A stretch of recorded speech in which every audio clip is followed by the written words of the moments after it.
विंध्य का medical hub कहलाने वाला रीवा शहर, जहां से पूरे क्षेत्र की स्वास्थ्य व्यवस्था संचालित होती है, वहां की हकीकत चौंकाने वाली है। जिस शहर को स्वास्थ्य मंत्री का शहर कहा जाता है, जहां सरकार करोड़ों रुपए खर्च कर चिकित्सा सेवाओं के विस्तार के दावे करती है, वहां चारों बड़े अस्पताल, संजय गांधी अस्पताल, सुपर स्पेशलिटी अस्पताल, कुशाभाऊ ठाकरे जिला अस्पताल और गांधी मेमोरियल अस्पताल बिना फायर सेफ्टी एनओसी के चल रहे हैं।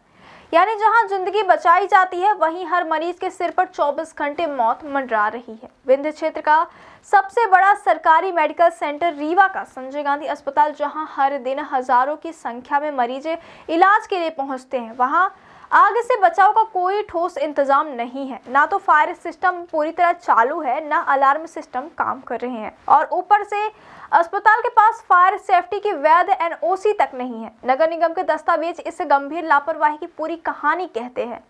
चारों प्रमुख सरकारी अस्पतालों में से किसी के पास भी फायर एनओसी नहीं है। केवल सुपर स्पेशलिटी अस्पताल कुछ साल पहले एनओसी जारी की गई थी, जो अब एक्सपायर हो चुकी है। यानी आज की तारीख में रीवा के किसी भी बड़े अस्पताल को नगर निगम से फायर सेफ्टी की अनुमति नहीं मिली है। रीवा नगर निगम प्रशासन ने बार बार अस्पताल प्रबंधन को नोटिस जारी किए, लेकिन अस्पताल प्रशासन की नींद नहीं खुली। नगर निगम आयुक्त सौरभ सोनवड़े ने स्पष्ट शब्दों में कहा है कि अस्पतालों को कई बार फायर सेफ्टी संबंधी नोटिस जारी किए गए, लेकिन कोई कार्यवाही नहीं हुई। हमने लिखित में दे दिया है कि अगर किसी भी प्रकार की दुर्घटना होती है तो उसकी संपूर्ण जिम्मेदारी अस्पताल प्रबंधन की होगी। संजय गांधी अस्पताल, जहां रोज हजारों की भीड़ रहती है, वहां फायर अलार्म सिस्टम वर्षों से बंद पड़ा है। हाल ही में जब इसकी जांच की गई तो पता चला कि फायर अलार्म कंट्रोल यूनिट काम ही नहीं कर रही। कोई मॉनिटरिंग नहीं, कोई अलार्म सिस्टम नहीं। मतलब किसी भी आगजनी की स्थिति में डॉक्टर, नर्स, मरीज और परिजन अपनी जान बचाने को खुद जिम्मेदार है। यह मामला यहीं खत्म नहीं होता। सुपर स्पेशलिटी अस्पताल, जिसे रीवा और पूरे विंध्य का सबसे आधुनिक अस्पताल बताया जाता है, जहां न्यूरो और कार्डियक जैसी जटिल बीमारियों का इलाज होता है, वहां भी फायर सेफ्टी सिस्टम केवल कागजों पर है।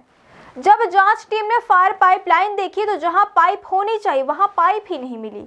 अस्पताल अधीक्षक डॉक्टर अजय श्रीवास्तव का दावा है कि हमारे यहाँ फायर सेफ्टी की सभी व्यवस्थाएं हैं। एक आउटसोर्स कंपनी को जिम्मेदारी दी गई है। समय समय पर मॉक ड्रिल भी कराई जाती है और हाल ही में एनएबीएच की टीम ने निरीक्षण कर ओके दिया। लेकिन जब यह सवाल पूछा गया कि जब पाइप ही नहीं है तो मॉक ड्रिल कैसे होती है, तो अधीक्षक का जवाब था, यह सब फायर इंजीनियरिंग की देखरेख में चलता है, वही बता सकते हैं। अब सवाल यह उठता है कि एनएबीएच की टीम ने आखिर क्या देखकर अनुमति दी और किस सिस्टम को ओके कहा। यह स्थिति केवल एक अस्पताल की नहीं, बल्कि पूरे रीवा की स्वास्थ्य व्यवस्था का आईना है। गांधी मेमोरियल अस्पताल और कुशाभाऊ ठाकरे जिला चिकित्सालय की हालत भी इससे अलग नहीं है। वह भी फायर सेफ्टी को लेकर कोई ठोस कदम नहीं उठाया गया। ना फायर ऑडिट, ना अलार्म सिस्टम, ना वॉकिंग पाइपलाइन, और सब कुछ जल्द होगा के भरोसे पर टिका हुआ है। नगर निगम बार बार चेतावनी दे चुका है कि किसी भी तरह की आगजनी या दुर्घटना की स्थिति में पूरी जिम्मेदारी अस्पताल प्रशासन की होगी, लेकिन अस्पताल प्रबंधन और स्वास्थ्य विभाग दोनों ही इस पर गंभीर नहीं दिखते। जब इस पूरे मामले पर प्रदेश के उप मुख्यमंत्री राजेंद्र शुक्ल से सवाल किया गया तो उन्होंने कहा, हम अस्पताल प्रबंधन से बात करेंगे, व्यवस्था ठीक करा देंगे। लेकिन सवाल यह है कि अगर यह सब स्वास्थ्य मंत्री के शहर में हो रहा है तो बाकी जिलों की हालत क्या होगी? क्या किसी बड़ी दुर्घटना के इंतजार में बैठा है प्रशासन? रीवा में फायर सेफ्टी का यह संकट केवल प्रशासनिक लापरवाही नहीं, बल्कि एक घातक उदासीनता है। जिस शहर को मेडिकल सिटी कहा जाता है, वहां मरीज इलाज कराने नहीं बल्कि किस्मत आजमाने आते हैं। सिस्टम इतना सुस्त हो गया है कि यहाँ इंसान की जान की कीमत फाइलों के बोझ तले दब चुकी है। विंध्य क्षेत्र का सबसे बड़ा सरकारी अस्पताल संजय गांधी मेडिकल कॉलेज आज भी पुराने ढर्रे पर चल रहा है। डॉक्टरों की कमी, सफाई व्यवस्था चरमराई हुई, बिजली कटौती के बीच ऑपरेशन थिएटर चलते हैं और ऊपर से फायर एनओसी का ना होना एक ऐसा खतरा है जो कभी भी सैकड़ों जानें ले सकता है। बीते कुछ सालों में देश भर में कई ऐसे हादसे हुए जहां अस्पतालों में आग लगने से दर्जनों मरीजों की मौत हुई, लेकिन रीवा प्रशासन ने शायद इन घटनाओं से कोई सबक नहीं लिया। यहाँ की व्यवस्था अब भी कागजी खानापूर्ति और ठीक हो जाए वाली मानसिकता में फंसी हुई है। अस्पतालों में काम करने वाले कर्मचारी खुद स्वीकार करते हैं कि फायर सिस्टम की मरम्मत या जांच को लेकर कोई नियमित प्रक्रिया नहीं होती। कई जगह पाइपलाइन टूटी हुई है, है, हाइड्रेट पॉइंट्स जाम है और फायर एक्सटिंग्विशर की वैधता भी खत्म हो चुकी है। लेकिन जांच के नाम पर सब कुछ क्लियर दिखा दिया जाता है। यह स्थिति केवल मरीजों के लिए नहीं बल्कि अस्पताल में काम करने वाले हर व्यक्ति के लिए जानलेवा खतरा है।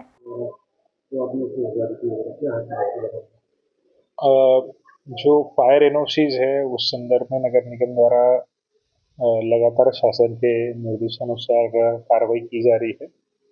उसी परिप्रेक्ष्य में सभी हॉस्पिटल्स या जो ऐसे हाई रिस्क एरियाज हैं उसमें भी निरीक्षण किया गया था। उसमें जो खामियां मिली थी उस संदर्भ में संबंधित अस्पतालों को नोटिस हमने जारी करी थी कि आप जो खामियां हैं आपको पूरी करके फायर एनओसी आपकी प्राप्त करें।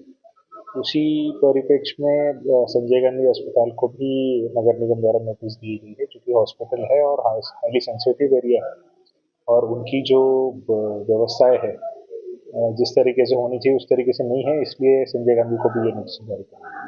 तो एक्सपायरी भी रखी हुई है जी, एक्सपायरी भी कुछ रखी हुई है। एक्सपायरी के बारे में नहीं, पर उनकी कैपेसिटी जो है जो होना चाहिए बिल्डिंग के अकॉर्डिंग वो बहुत कम। उनके द्वारा एक जवाब भी दिया गया है कि उन्होंने शासन स्तर से अभी डिमांड करी है अतिरिक्त फंड के लिए, ताकि वो पूरी जो उनके यहाँ प्रॉब्लम्स है वो सॉल्व कर सके। तो अकॉर्डिंगली मुझे लगता है जल्द से जल्द इसके सोल्यूशन अस्पताल प्रबंधन द्वारा उनका करने का प्रयास है, ऐसा उन्होंने आश्वस्त किया। शहर में कुछ नर्सिंग होम भी जिला फायर सिस्टम से अब जो जितने भी है उसमें सभी जो संस्थान है इंस्टीट्यूशंस है उनको सभी को हमने निरीक्षण करके उनको नोटिस